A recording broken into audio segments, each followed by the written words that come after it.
Hello అందరికీ నమస్తే. Welcome back to my channel Eronika vlogs. ఇది తిరుపతి వ్లాగ్ అండి. మా బాబుకి ఫస్ట్ టైం తలనీలాలు ఇవ్వడానికి మేము తిరుపతికి వెళ్తున్నాము. హైదరాబాద్ నుంచి తిరుపతికి 5:30కి ఫ్లైట్ బుక్ చేసుకున్నాము. సో ఇలా శంషాబాద్ ఎయిర్పోర్ట్కి రీచ్ అయిపోయాము. కరెక్ట్గా 5:30 కంటే ఎగ్జాక్ట్గా 6:45 కల్లా మేము తిరుపతికి రీచ్ అయిపోయాము. ఓం నమో వెంకటేశాయ. 7 years తర్వాత మేము దర్శనం చేసుకోవడానికి వస్తున్నామండి. ఎన్నోసార్లు మధ్యలో ప్లాన్ చేసుకున్నాం కానీ అస్సలు కుదరలేదు. తిరుపతిలో దిగేసరికి నైట్ అయిపోవడంతో ఇంకా నెక్స్ట్ డే మార్నింగ్ మేము ఫ్రెష్ అప్ అయిపోయి ఫస్ట్ ఆది దేవుడైన వినాయకుడిని అంటే కాణిపాకం వినాయకుడిని దర్శనం చేసుకోవడానికి వచ్చాము. ఇక్కడ స్వామివారు బావిలో స్వయంభుగా వెలసిన క్షేత్రం ఇది. చాలా ప్రశాంతమైన వాతావరణంలో ఉంటుందండి ఈ టెంపుల్. స్వామివారి గోపురం ఎదురుగుండానే కోనేరు ఉంటుంది. ఇక్కడ కూడా స్పెషల్ దర్శనానికి టికెట్స్ ఉంటాయి. సో మేము స్పెషల్ దర్శనం టికెట్ తీసుకొని దర్శనం చేసుకోవడం జరిగింది. తిరుపతి నుంచి కాణిపాకంకి 1.5 hour జర్నీ టైం తీసుకుంటుంది. అలా వెళ్ళడానికి రావడానికి 3 hours పడుతుంది. ఇంకా దర్శనానికి అక్కడ 1 hour పట్టచ్చు, 2 hours కూడా పట్టచ్చు. ఇలా మా దర్శనం అనంతరం మళ్ళీ అమ్మవారి తిరుచానూరు పద్మావతి అమ్మవారి దర్శనం కూడా వెళ్ళాము. ఆ నెక్స్ట్ డే మార్నింగ్ గోవిందరాజస్వామి గుడికి వెళ్ళి స్వామివారిని దర్శనం చేసుకున్న తర్వాత తిరుమలకి మేము బయలుదేరాము. పైన వెంకటేశ్వర స్వామిని దర్శనం చేసుకుంటే ముందు ఇక్కడ స్వామివారిని దర్శనం చేసుకోవాలనేది ప్రతీది. సో ఇక్కడ కూడా షాపింగ్స్ ఉంటాయి, కావాలనుకున్న వాళ్ళు చేసుకోవచ్చు. ఇక్కడ కూడా చాలా రష్ ఉంది. సో అలా స్వామివారిని దర్శనం చేసుకున్న తర్వాత మేము తిరుమల స్టార్ట్ అయ్యాము. జీవితంలో ఒక్కసారైనా తిరుపతిలో వెంకటేశ్వర స్వామిని దర్శనం చేసుకోవాలని ప్రతి ఒక్కరికి ఉంటుందండి. కానీ ఇక్కడ స్వామివారు అనుగ్రహిస్తేనే మనం స్వామి దర్శనం చేసుకుంటాం అనేది ఒక పెద్ద అనుభవం. మేము 7 years నుంచి ఎదురు చూస్తున్నామండి స్వామివారిని దర్శనం చేసుకోవాలని. ఎన్నోసార్లు ప్లాన్ చేసుకున్నాం కానీ స్వామి అసలు మాకు పర్మిషన్ ఇవ్వలేదు.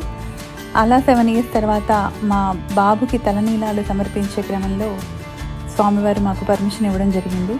సో ఇన్నేళ్ల తర్వాత మేము మళ్ళీ అడుగు పెడుతున్నాం తిరుమలలో. చాలా ఎగ్జైటింగ్గా అనిపించింది. తిరుమలకి వచ్చేసాము. ఇది స్వామివారి గోపురంలో ఇలా ఇక్కడి నుంచి మనం ఇంకా కొండ ఎక్కేసినట్టేనండి. ఇదంతా కూడా ఇంకా తిరుమలలో అడుగు పెట్టాలి అంటేనే అదృష్టం ఉండాలి అంటారు. ఇన్నేళ్లకి స్వామివారు మమ్మల్ని అనుగ్రహించారు అనుకుంటున్నాము. మేము బ్రేక్ దర్శనం బుక్ చేసుకుని వెళ్ళామండి. దానికి టోకెన్స్ ఇవ్వడానికి కొద్దిగా సమయం పడుతుంది అని అన్నారు. ఎటు మార్నింగ్ నుంచి టిఫిన్ చేయకుండా మేము స్టార్ట్ అయిపోవడంతో బాగా ఆకలేసింది. సో ఈ హోటల్కి వెళ్ళాము. ఇక్కడ ఫుడ్ మాత్రం వేరే లెవెల్ అండి. చాలా చాలా టేస్టీగా ఉంది. కొద్దిగా కాస్ట్ ఎక్కువే కానీ బట్ బ్యూటిఫుల్గా ఉంది టేస్ట్. లంచ్ అయిపోయిన తర్వాత టీటీడీ ఆఫీస్కి వెళ్ళి బ్రేక్ దర్శనం టోకెన్ తీసుకున్నాము. వాళ్ళే రూమ్స్ కూడా అలాట్ చేస్తారు మనకి. ఇలా విల్లా తీసుకున్నాం మేమైతే. సో రూమ్స్ అయితే చాలా చాలా స్పేషియస్గా వచ్చినాయండి. చాలా బ్యూటిఫుల్గా ఉన్నాయి రూమ్స్. అన్ని ఫెసిలిటీస్ ఉంటాయి ఈ రూమ్స్లో.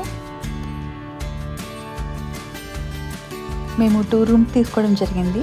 ఎందుకంటే మాతో పెద్దవాళ్ళు కూడా ఉన్నారు కాబట్టి వాళ్ళకి గ్రౌండ్ ఫ్లోర్లో తీసుకున్నాము, మేము ఫస్ట్ ఫ్లోర్లో తీసుకున్నాము. ఇలా చాలా చాలా బ్యూటిఫుల్ వ్యూతో మనకి బాల్కనీ అయితే వస్తుంది.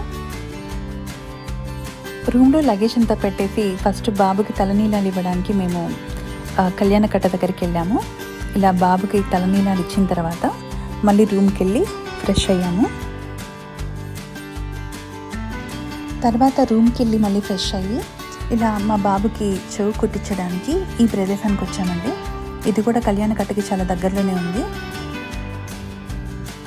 సో వాడితో పాటు మా వారు కూడా ఒక చెవు కుట్టించుకున్నారు.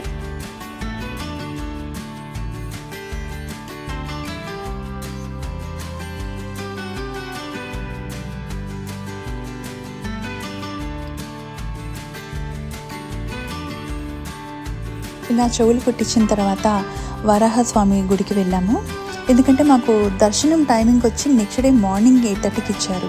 సో ఎటు ఆ రోజు ఫ్రీ. అందులో స్వామివారిని దర్శనం చేసుకోవాలంటే ముందు వరాహస్వామిని దర్శనం చేసుకోవాలి కాబట్టి సో చెవులు కుట్టించిన తర్వాత మేము స్వామివారిని దర్శనం చేసుకోవడానికి వెళ్ళాము.